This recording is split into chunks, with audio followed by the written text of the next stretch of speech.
Doctors were not very confident that Huxley would live.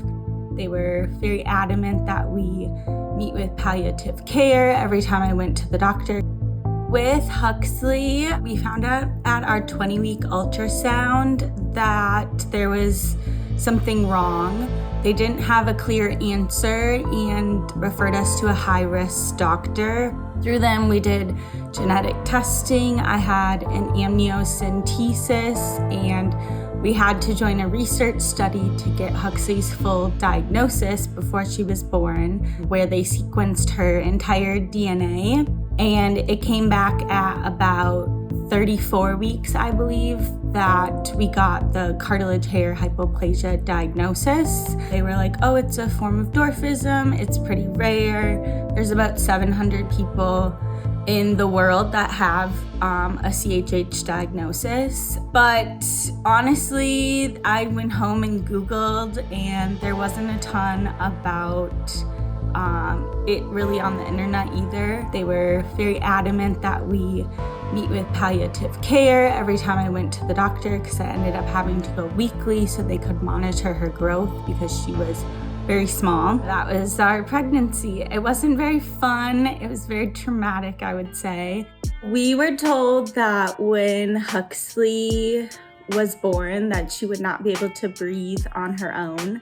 I had to have an emergency C-section, so I did not get to hear it, but Huxley was full on crying when they took her out and brought her to the next room, and they did not put any breathing stuff on her until she got rolled up into the NICU. At that point, we knew that Huxley was always going to be a fighter, and she would be proving these doctors wrong until the day that she leaves this world. She did have the severe compromised immune system, or SCIDS, which any baby can be born with, and then they require a bone marrow transplant. She was in the NICU when we found out, so she was already in isolation precautions. When we were discharged home at 2 months, we also were living still in isolation. Everyone was wearing masks when they came over to see her. We didn't want Huxley to live in a bubble. We wanted to go and see friends and family and interact with her cousins because she wasn't allowed to do that or see other kids. Can you say hi? Say, I'm ready to go home. Around 5 months, the doctor said that her numbers were just not improving how they would like, and they would like to move forward with the bone marrow transplant. And so Huxley got her first bone marrow transplant at 6 months old. And to us, the bone marrow transplant was like an answered prayer. It's saying that you're not breathing. That's the beeping. See, I'm just fine. So the bone marrow transplant itself is just a bag of blood. It's actually harder on the donor than it is the recipient. The chemo before is probably the hardest part. And then her second BMT, she needed because she developed anemia after the first one, which is just a complication that Huxley had with her bone marrow transplant, where her red blood cell line after chemo just did not turn back on. Yeah. Yeah. And her second bone marrow transplant, we went in and we knew what to expect, so that was like more comforting than the first one. And we went in, her chemo was a little rougher, so she was a little sicker, but she handled it really well, and she got her second transplant.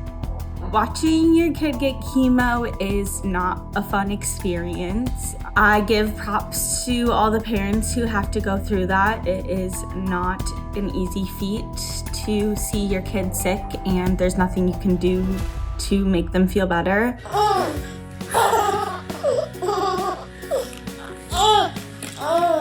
Huxley is our strength. I think that she is so resilient, and she just is such a light and really does not let any of this hold her back or get her down. She is 6 months out from her second BMT, and she has not needed any red blood cells or platelets or IVIG, so that is a miracle in itself. And so when I am feeling bad about our situation, I look at her and she has no idea that her childhood is not the same as other kids. I'm a 2-year-old toddler and I'm feisty, aren't I? Are you sassy? No. Yes, you are. I think a little bit. You're a little sassy. What? Daddy, go in? Come on, Daddy. Mommy too? Can we get out? No. She is a daddy's girl for sure and lights up and dances around. Her favorite song right now is Ice Ice Baby. I want everyone to see just a normal 2-year-old girl who is going through life just like everybody else and is learning and growing and thriving just like any other 2-year-old is. No, Mom, that's Huxley. That's Huxley's? Yeah, I know Mommy. Not Mommy's. Okay. We need to be advocates for CHH, and we need to spread the word that this is not a death sentence like a lot of doctors tell parents, and that they can live healthy, normal lives just like everyone else.